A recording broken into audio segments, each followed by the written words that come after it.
Happy morning, everyone. Today, I would like to share with you a very interesting topic that I know that every one of us will be so blessed this morning. All right.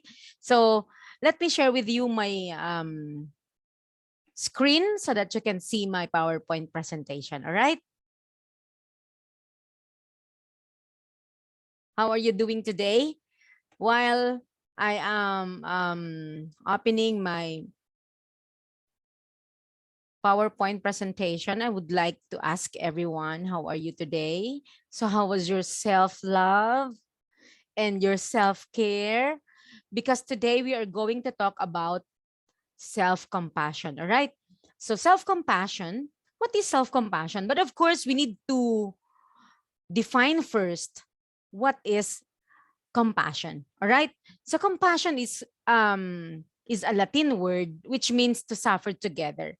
It involves feeling another's pain and wanting to take steps to help relieve their sufferings. When you wanted to help someone because you were touched with their condition, and it is related to other emotions such as sympathy, empathy, and altruism, although the concepts have some key differences. Like sympathy, it is the feeling of pity and sorrow for someone else's misfortune. And after that, nothing else. You just feel pity and you just feel sorry for the situation that one person experiencing. All right. The empathy is ability to take another person's perspective and feel the emotions of others. Okay. So you feel the pain, you empathize with her because you know how it feels like, something like that. And of course, altruism is the selfless concern for the well-being of others. Well, there are signs when you are compassionate. All right. So you are compassionate when you're feeling like you have a great deal in common with other people, even you are very different in many ways. Like me, I'm a Bicolana, others are Bisaya, or others are poor, others are rich. They are professional and they are common people. Well, if you have the feeling that you have a great deal in common with other people, like we are all the same in the eyes of the Lord, then you have this some kind of compassionate. All right. Compassion. Being mindful of other people's emotion, thoughts, and experiences. When you feel like, oh, really? Is that what you feel? Oh, you're thinking about your experiences. And when somebody else, when somebody is sharing with you their experiences, then you become so compassionate with them, and you thought of them, and you understand them, and that's compassion. And being able to understand what other people are going through and feeling their pain. You see, it's like putting yourself in the shoes of other people so that you can also feel what they are feeling, right? And then taking action when you see that someone else is suffering. So what are you gonna do about when a certain individual or your friend is crying? So what actions are you going to do? Perhaps words are not enough to comfort that person, but you can always tap the shoulder, or you can touch the hands. That's simply showing or allowing that person to feel that she is not alone. Something like that. And then feeling gratitude when other people expresses compassion for your own hardships. So it's like when people say that you inspire them because of your story, because of your success story, because of the things that you have gone through, that you were able to somehow bounce back, then you feel grateful about it. Then you also have your compassion. All right. So there are two types of compassion: compassion for others It's when you experience compassion for other people, you feel their pain and you want to find a way to relieve their sufferings. And these feelings compel you to take action to do what what you can to make the situation better. It's like there are two examples that I wanted to share with you this morning. The compassion cup wherein it is being headed by Mom Lady. Um, we are doing this monthly, no?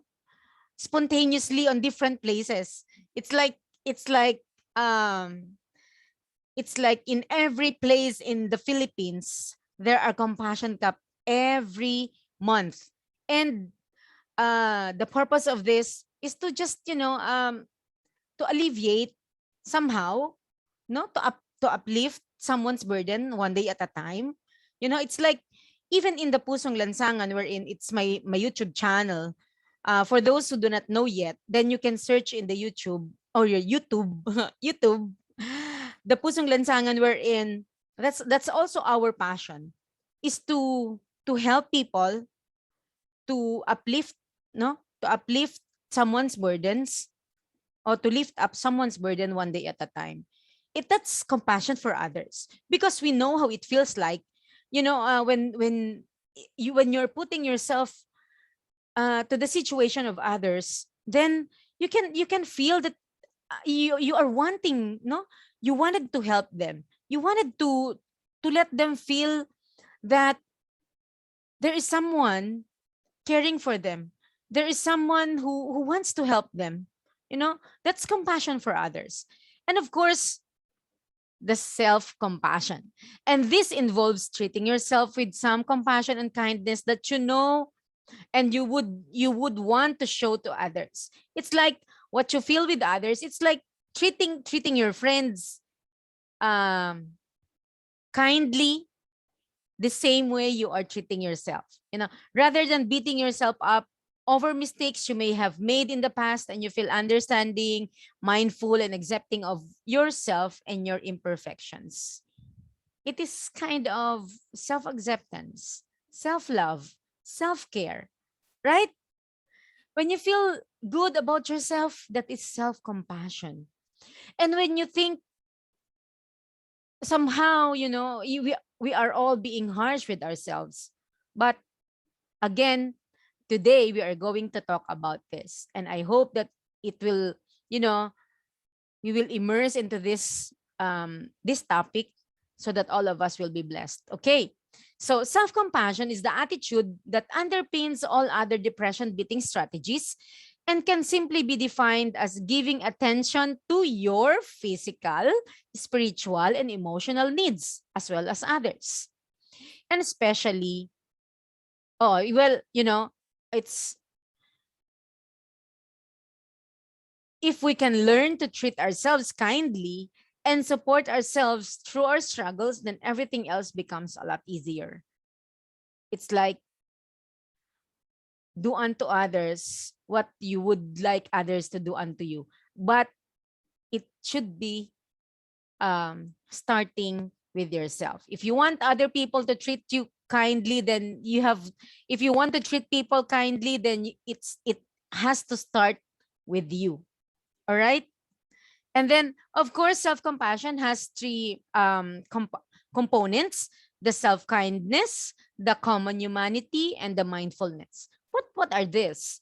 So, self-kindness is be loving towards ourselves instead of being critical, instead of um, we are always thinking negative towards ourselves, or we are always criticizing ourselves. It's like I'm worthless, I'm useless, I'm dumb, i am I am unloved and all. So let us just change it into you are good and you are doing great, you are beautiful today because you are fearfully and wonderfully made by God. Then that's self-kindness. It's like tapping your shoulder with the little accomplishments or achievements that you have done for the day. And of course, the common humanity, it's everyone suffers. It's not, you are not alone in the boat. Everyone, and as I always say, there's always in every phase there's a story to tell. Meaning Every one of us are all suffering in different kinds, you know, and all of us are not perfect. And again, here, everyone suffers. You are not perfect. No one is, only God, and you are not alone. You are not the only ones suffering. It's like, telling yourself, don't worry, Wani, you are not alone. You are not the only ones, no, staying late at night to comply with all the requirements and all. And of course, the mindfulness. Notice our struggle. You feel it. It's like validate your feelings instead of being reactive. Be with it. Avoid self-judgment or overreaction. It's like when you are hurt, then you feel the hurt, you feel the pain. Pero sabi nga nila, daanan mo lang, wag mong tambayan. Ano, it's like do not dwell with the situation. All right? And then they said that self-compassion is like being kind to yourself. No? It's being kind to yourself. And self-compassion is the key to a happy life.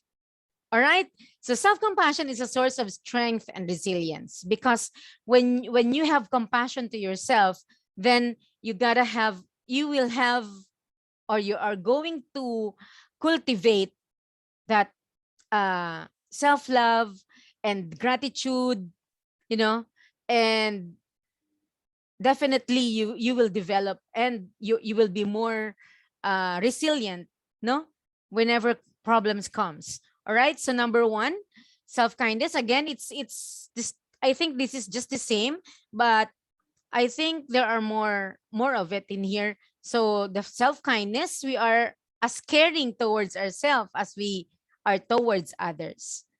When we care to other people, then we also care to ourselves. Okay, recognizing our common humanity. This is really a simple illustration that all of us have our own share of pizzas, of we all have our own shares of pains. All right, shared human experience, the moment of connection with others. Of course, when we share our problems with other people. Oh yeah, I truly understand you because I also experienced that, something like that. And then of course the mindfulness, being open to the reality of the present moment, that you are here, and acknowledging our suffering without exaggerating it. It's like it's like it's just a little hole, and then you feel like it's the whole world, no? Parang ganon. Parang binabagsakan ka na ng buong mundo sa maliit na problema. So, ayan. So, why do we need to practice self-compassion? Why do we need that? Of course, the foundation of true self-care is self-compassion. Okay? So, number one, caring for self. Taking time to relax every day. Do we still have the time to relax with all the things that we need to do? No? Napakadami na nating mga ginagawa, pero meron pa ba tayong time to relax? Spending quality time with friends and practicing mindfulness are some of the tried and tested ways of developing self-compassion. No? The quality time with God, with the family, and of course with self. So, well, we can try. We can try even just, tomorrow. We can try like 10 minutes. It's me time, 10 minutes, and then you can add 10 minutes more on the next day until you will feel comfortable, talking with yourself, talking with the Lord, and you have your me time, no? Ayan. So the next one is over it helps us to overcome stress. Again, there are negatives and there are discouragements and there's a lot of frustrations, and it's causing us stress, but again, it says here, never doubt who you are. Don't let negative people discourage you from believing in yourself, because if you have self-compassion, if you believe in yourself, if you know your capacity, then it doesn't matter. It doesn't matter what people say. You know, it's like, parang sabi nga nila, hindi mo tatanggapin, kapag biniregaluhan ka at hindi mo tinanggap ang regalo, then kanino mapupunta yung regalo? Dun sa nagbigay. So meaning, uh, whatever it is that people are saying, for as long as you know yourself, for as long as you believe in yourself, then that's self-compassion, you know? So it overcomes your stress. Okay? And number 3, manage it, it helps us manage our anxiety. So sabi po dito, what if I fail? What if I wasn't able to do it? It's okay. And it's okay not to be okay. It's okay not to feel bad about yourself, because failures are where we learn from. If you fail, you fail. You need to accept that you fail. Then what are you gonna do about it? Hindi ka na babangon? Of course, babangon ka. You need to move on. You know? And then, get back up. I can do this. Oh, maybe this is the solution to my problem. Because the moment, sabi nga mistakes are our great, ano daw, no? Teachers. Yun daw, because we learn from our mistakes. So, kung mangyari yun, kung halimbawa ikaw nagbumagsak ka o nagkamali ka o you know, isipin mo sa sarili mo, it's not the end of everything. You know, it's not the end of everything. We can always try. Why not, di ba? So it's managing your anxiety.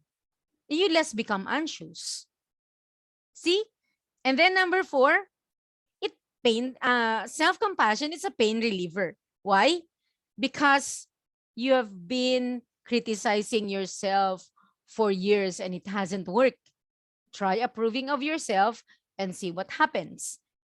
Please, tama na ang panggugulpi mo sa sarili mo. Tama na ang pangbubugbog mo sa sarili mo. Tama na ang pagsabi mo sa sarili mo na you are dumb, you are worthless, you cannot do anything, you're a failure. Enough of it. Enough. Kawawa naman yung sarili mo. Like for example, you have your beautiful hair and you cannot appreciate your hair.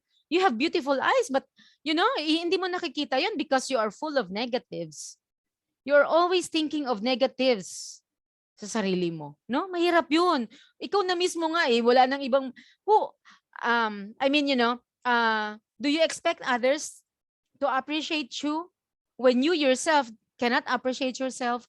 Do you expect others to love you when even yourself hindi mo kayang mahalin? So it starts with yourself. So it's like a pain reliever, no? Na tama na.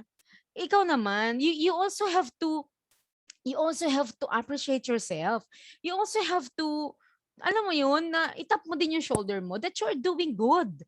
You know, it's like, you know, maaalis na yung mga masasakit o mga baggages na dinadala mo over the years because you have been so harsh with yourself. So, when you start appreciating yourself, when you start, you know, one step or 1% of appreciation each day, then it's removing the pain in you. See? That's a pain reliever. All right? And then adaptability. You have now the ability to adapt to every situation because everyone experiences difficulties at times. No one is safe. Even Christians, no? Kahit na sinabi mo pa na Adventist ka pa o kahit sino ka pa, no? Lahat dumadaan sa pagsubok, no?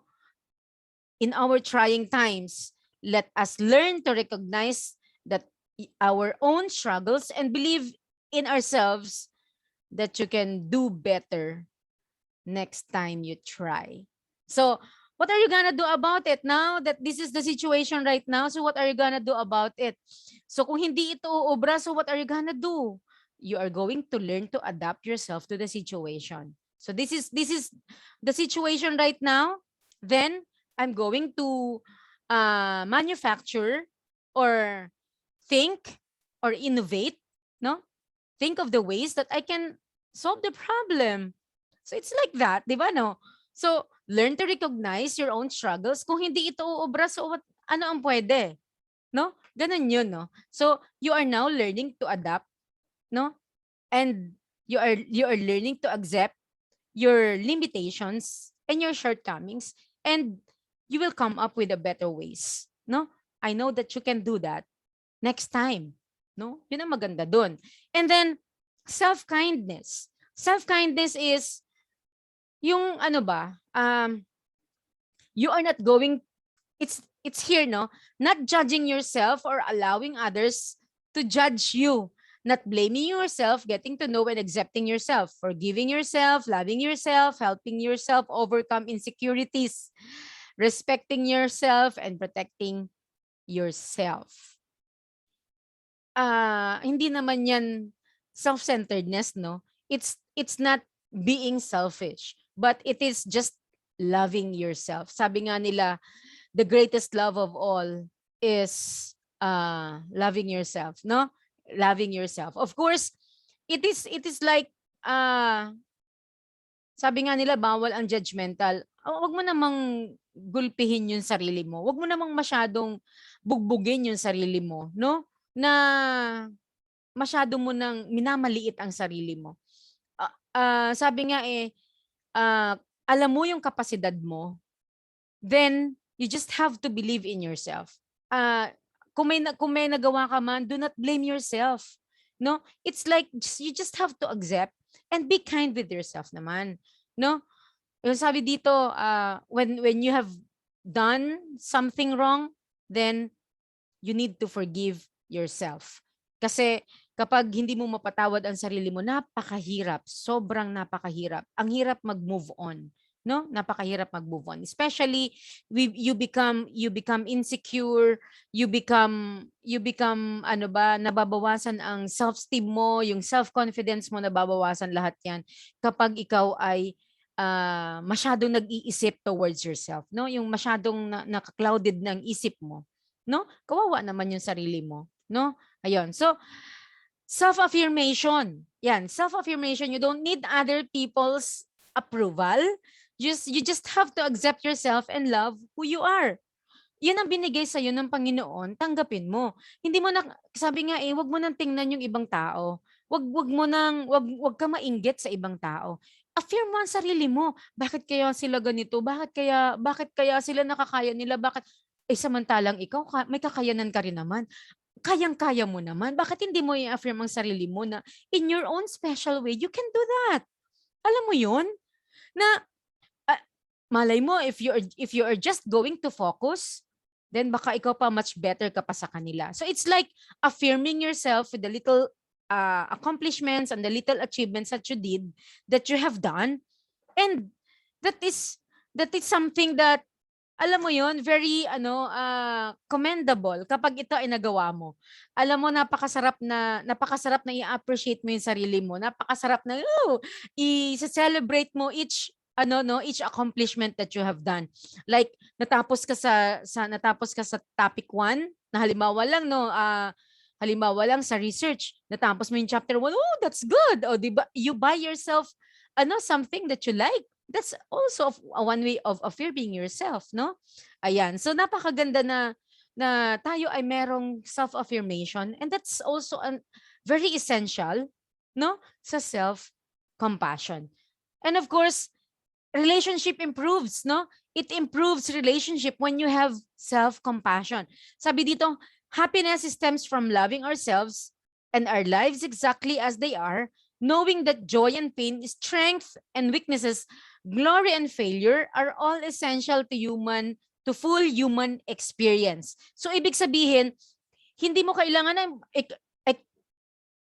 sige, di ikaw na lang maka-experience niyan. Hindi alam mo yung gano'n, yung parang nobody understands me. Akala nila ganun lang kadali, akala nila ganun lang kababaw yung nararanasan ko. Sana sila na lang ang makaranas nito, something like that, no? Parang sinisisi mo pa yung ibang tao because they do not understand you. But of course, it has to start with yourself. Understanding yourself with your pain, understanding yourself with your weaknesses and your shortcomings, it all started within you, no? At kapag naintindihan mo ang sarili mo, it's all rooted in the self-awareness, that relationship improves, no? When you start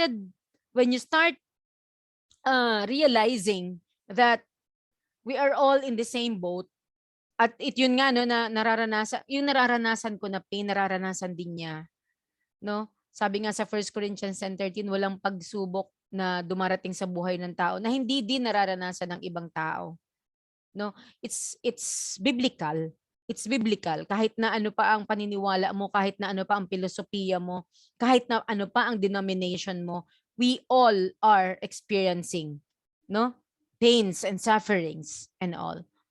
So, when we become when we realize that every one of us has its own share, no, of pains and sufferings, then we become more understanding with other people, and our relationship with other people improves. All right, so number 9 is optimism.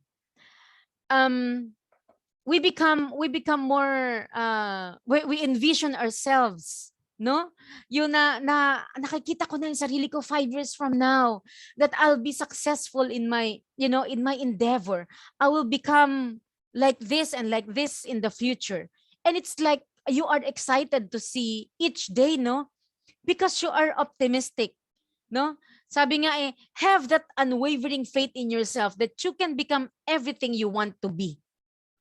Because the first step to success is believing in yourself. So, ikaw mismo talaga maniniwala ka. Would you expect other people to believe in you? Kung ikaw mismo sa sarili mo, wala kang kabilib-bilib sa sarili mo, hindi ka makaka-step forward. 'Di ba? So, kailangan meron ka ding pananampalataya o tiwala sa sarili mo na that you can do it. You know? Walang imposible. Walang imposible, lalo na kung ito talaga ay gustuhin mo at determinado kang gawin ito, 'di ba? Oh, again, and then the last one is the nurturing mindfulness. Napag-usapan na natin ito kanina, no, the mindfulness. Mindfulness is the change in our lives begins with a change in our minds. Destiny grows where your focus flows. It's like if you have this self-compassion, then you are going to appreciate your capability, and you are going to envision yourself in the future. It's like you are thinking of the great things, the beautiful plans of the Lord for you.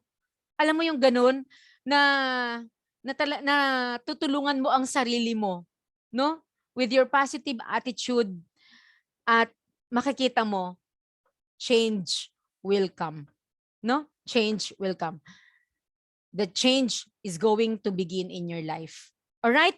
So, this compassion comprises care for self, overcome stress. It overcomes stress. It's managing our anxiety.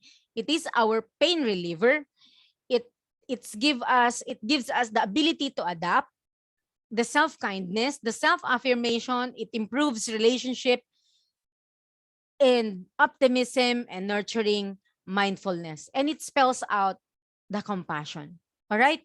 But without yourself, or without the self, then if your compassion does not include yourself, it is incomplete.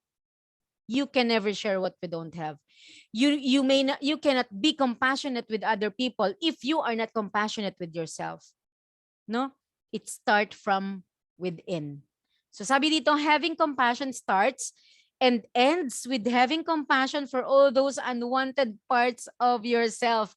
Tatanggapin mo kung ano man ang pangit na meron ka, kung ano ang mga flaws mo, kung ano ang mga shortcomings mo, kung ano ang mga kahinaan mo, kung ano ang mga limitations mo. You need to accept all those. No? Kung ano man yan na meron ka ngayon, kung gusto mo ay magpapastraight ka ng buhok kasi ayaw mo ng curly hair, you need to start appreciating your curly hair. Na yan pala, napakaganda pala ng curly hair. Yung iba gusto nga magpa-curl, yung iba naman gusto magpa-straight. So walang kasiyahan ano. But if you're going to appreciate every detail of you, no?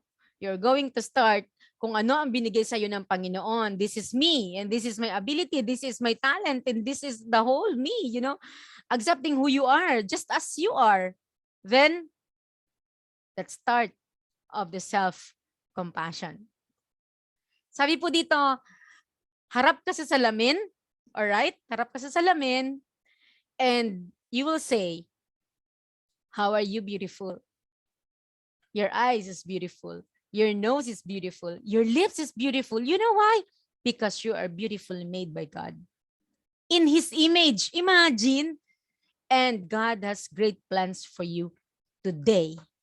So speak quietly to yourself and promise there will be a better day. Kung kahapon, sabi nga today will be a better day than yesterday. So whisper gently to yourself and provide assurance that you really are extending your best effort for yourself. And reward yourself.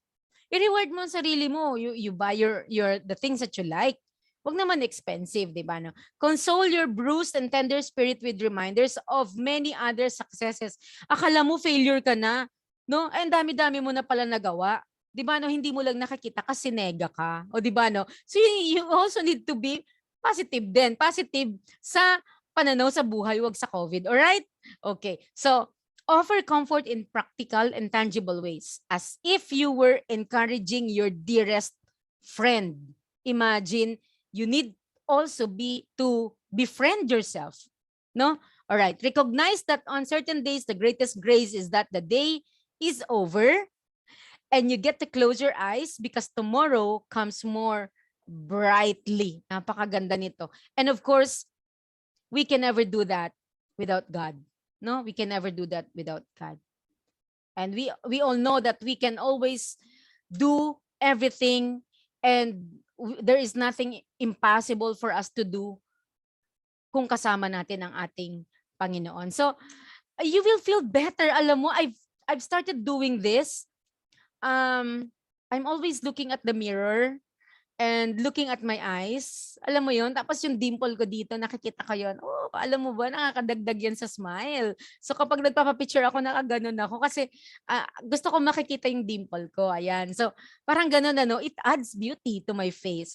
Oh, ayan. So ngayon, ang sabi dito, put on therefore as God's chosen ones, holy and beloved, a heart of compassion, kindness, lowliness, humility, and perseverance. Alam niyo po, when you have self-compassion, no? Itong pinakauna na nilagay niya dito sa verse na to, when you have self-compassion, it follows. You are being kind. You are being humble. The more na tumataas ang posisyon mo, the more na nagiging mababa ka. Alam mo yon? All the more na nagiging down to earth ka, the more na nagiging approachable ka sa ibang tao. Alam mo yon? When you have that compassion to yourself. Dahil ang gusto ng Panginoon, magsisimula sa ating puso ang compassion para maging compassionate tayo sa ibang tao. Be kind and compassionate to one another, forgiving each other just as in Christ forgave you. Because we are not perfect, no? We are all wounded. We are all broken. At ang magagawa lang natin para masigit na mas maganda ang ating buhay, no? Is to become more compassionate with ourselves. Try today. Try. Every one of you, tap your shoulder. You're doing great today. I know that you have a bright future ahead of you. For those who nurses, for those who are other courses right now, the PT, the RadTech, the nurse, the accounting, the business, what else? I'm sorry for those courses that I forgot, but all of you are going to be God's missionary someday.